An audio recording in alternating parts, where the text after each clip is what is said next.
अगर आपको जंगल में एक ऐसी बच्ची मिले जिसके हाथ इंसानों जैसे नहीं बल्कि पंखों से बने हों, क्या आप उसे पुलिस को सौंपेंगे या अपने बच्चे की तरह पालेंगे?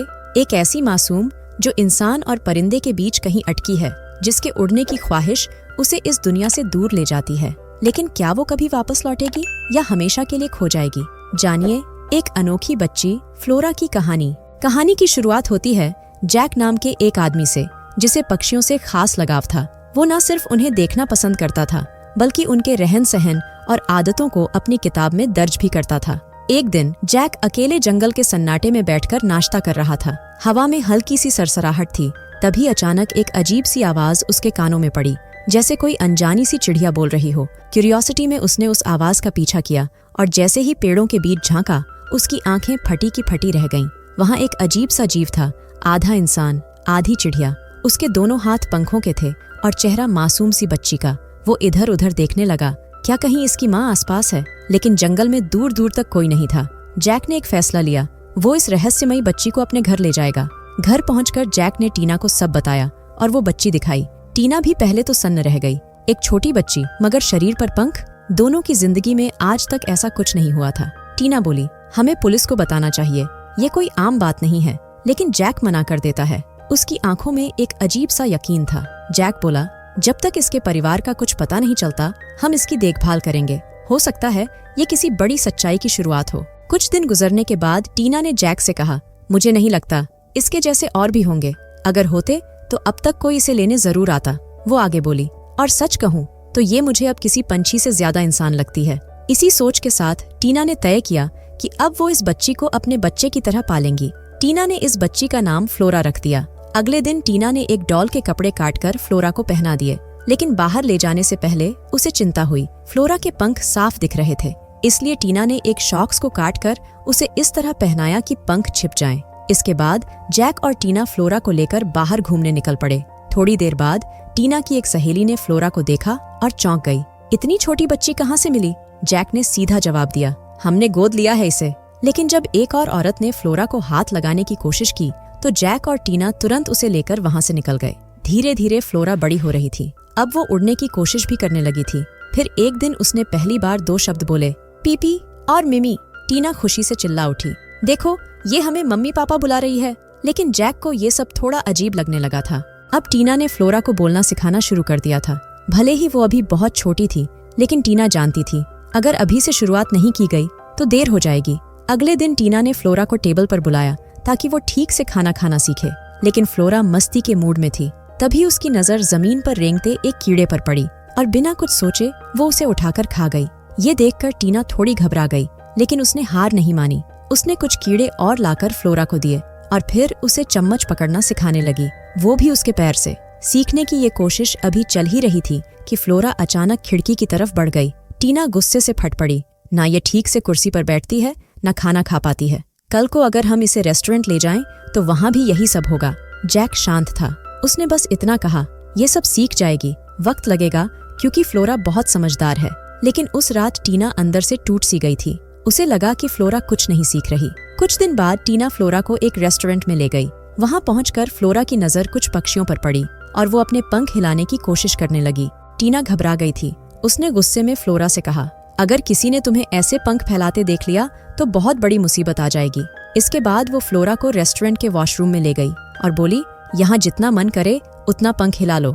फिर उसने बाहर से दरवाजा लॉक कर दिया। कुछ देर बाद जब टीना ने दरवाजा खोला तो जो देखा उससे उसकी रूह कांप गई। फ्लोरा खिड़की से उड़कर गायब हो चुकी थी। टीना फ्लोरा को आवाजें लगाने लगी, लेकिन दूर आसमान में फ्लोरा बाकी चिड़ियों के झुंड के साथ उड़ रही थी। उड़ते उड़ते फ्लोरा थक गई थी। तभी वो एक घर की खुली खिड़की से अंदर गिर गई और सीधे एक बेड पर आकर गिर पड़ी। कुछ घंटे बाद जैक टीना के पास आया और बोला, मैंने अभी अभी आकाश में फ्लोरा जैसी ही एक और पंछी को उड़ते हुए देखा है। टीना का चेहरा उतर गया और बोली, वो हमारी फ्लोरा है। वो रेस्टोरेंट से उड़कर भाग गई। कुछ देर बाद जैक ने कहा, वो ज्यादा दूर नहीं गई होगी। फिर दोनों सिटी की ओर फ्लोरा को ढूंढने निकल पड़े। उधर लोली नाम की एक लड़की जब अपने कमरे में आई तो उसने बेड पर फ्लोरा को देखा। उसके पंखों को देख लोली दंग रह गई और अब वो भी वैसे ही पंख चाहती थी। लोली ने तय कर लिया, फ्लोरा अब यहीं रहेगी, उसी के साथ। जैक और टीना अब शहर पहुंच चुके थे। सबसे पहले वो एयरलाइंस के इंफॉर्मेशन सेंटर गए और वहां पक्षियों को लेकर पूछताछ करने लगे। शायद किसी ने फ्लोरा जैसी कोई चीज देखी हो, लेकिन वहाँ से कोई मदद नहीं मिली। उधर फ्लोरा और लोली के बीच अब अच्छी दोस्ती हो चुकी थी।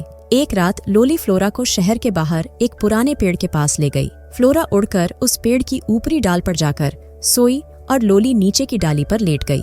इधर जैक और टीना ने एक होटल में रुकने की कोशिश की, लेकिन कोई कमरा खाली नहीं था।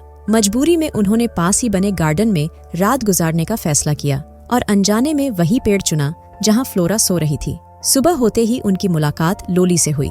बातचीत के दौरान लोली ने अपनी एक दोस्त का जिक्र किया जो आधी इंसान थी और आधी चिड़िया। जैक चौंक गया। उसे यकीन हो गया कि लोली जिस बच्ची की बात कर रही है वो और कोई नहीं बल्कि फ्लोरा ही है। वो तुरंत पेड़ पर फ्लोरा को देखने लगे, लेकिन तब तक फ्लोरा उड़कर कहीं दूर जा चुकी थी। अब जब जैक और टीना वहां से निकलने लगे तो लोली ने कहा, मैं भी तुम्हारी मदद करूंगी फ्लोरा को ढूंढने में। और इस तरह अब ये तीनों मिलकर फ्लोरा को तलाशने निकल पड़े। अब फ्लोरा कुछ पक्षियों के साथ आसमान में उड़ रही थी, लेकिन अचानक उसकी ताकत जवाब देने लगी। थकी हुई फ्लोरा एक चर्च की ऊंची छत पर आकर बैठ गई। नीचे खड़े लोगों ने जब उसे देखा तो उन्हें कुछ अजीब सा लगा। उन्होंने तुरंत फायर फाइटर को बुला लिया। थोड़ी देर में मैक्स नाम का एक आदमी चर्च की ऊंचाई पर चढ़ गया और फ्लोरा को बचाने की कोशिश करने लगा, लेकिन जैसे ही वो पास आया फ्लोरा पंख फैलाकर उड़ गई। नीचे खड़े लोगों को लगा कि कोई बड़ी चील उस बच्ची को उठाकर ले गई है। ये खबर आग की तरह फैल गई और टीवी चैनलों पर ब्रेकिंग न्यूज बन गई। जैक और टीना ने भी वही न्यूज देखी और बिना देर किए सीधा मैक्स के घर पहुंच गए। मैक्स बुरी तरह परेशान था। उसे लगता था कि उसकी एक गलती से एक बच्ची गायब हो गई। तभी जैक ने सच्चाई बताई। उसे कोई चील नहीं ले गई। उसके पास अपने खुद के पंख हैं और वो उड़ सकती है। मैक्स पहले चौंका, फिर धीरे धीरे मैक्स को बात समझ आई। अब वो भी फ्लोरा को ढूंढने के मिशन में जैक और टीना के साथ निकल पड़ा। जैसे ही ये लोग जंगल की ओर पहुंचे, इनको कुछ बर्ड्स की अजीब सी आवाजें सुनाई दी। तभी दो आदमी किसी चीज का शिकार कर रहे थे और फायरिंग के बाद एक चीज सीधे एक गहरे कुएं में जा गिरी।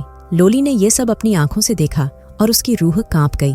लोली डरते डरते सबको बताती है कि उसने किसी चीज को कुएं में गिरते देखा था।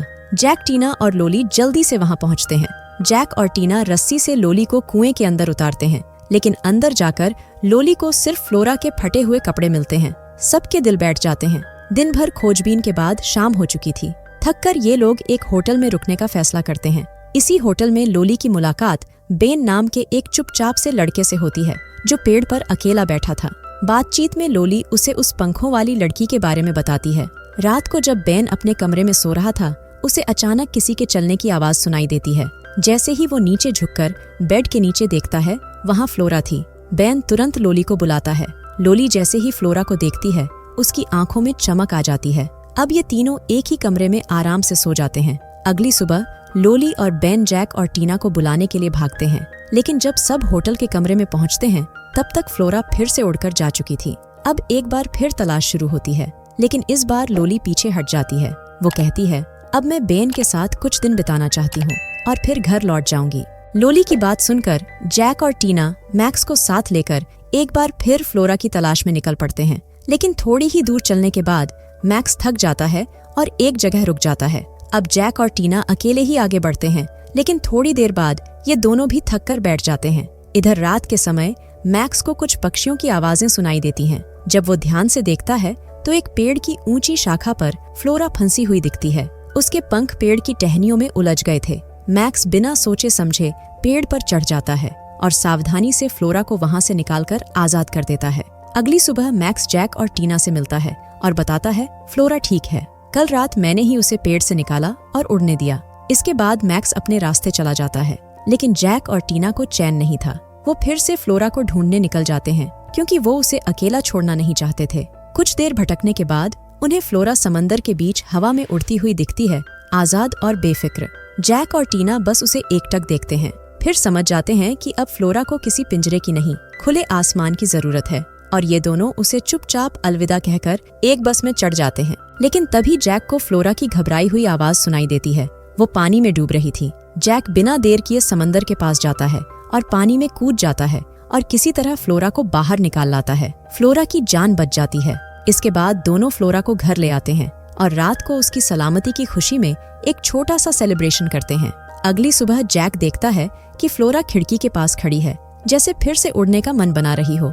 जैक टीना से कहता है, हम इसे हमेशा घर में बंद नहीं रख सकते, ये बाहर की दुनिया से प्यार करती है। टीना पहले थोड़ा सोचती है, लेकिन अब वो भी समझ चुकी थी कि फ्लोरा को आज़ादी चाहिए। इसके बाद दोनों फ्लोरा को लेकर बाहर जाते हैं। टीना उसे प्यार से गले लगाकर आखिरी बार अलविदा कहती है और फ्लोरा धीरे धीरे खुले आसमान की ओर उड़ जाती है। जैक और टीना की आंखों में थोड़ा सा दर्द तो था, लेकिन उन्हें पता था कि यही सही था। और इसी के साथ ये अनोखी कहानी यहीं खत्म हो जाती है। फ्लोरा चली गई खुले आसमान की ओर, लेकिन अपने पीछे छोड़ गई एक सवाल, क्या इंसान होने से ज्यादा जरूरी है आजाद होना? अगर आपको भी ये कहानी दिल से छू गई तो कमेंट में जरूर बताएं, आप क्या करते अगर फ्लोरा आपको मिलती।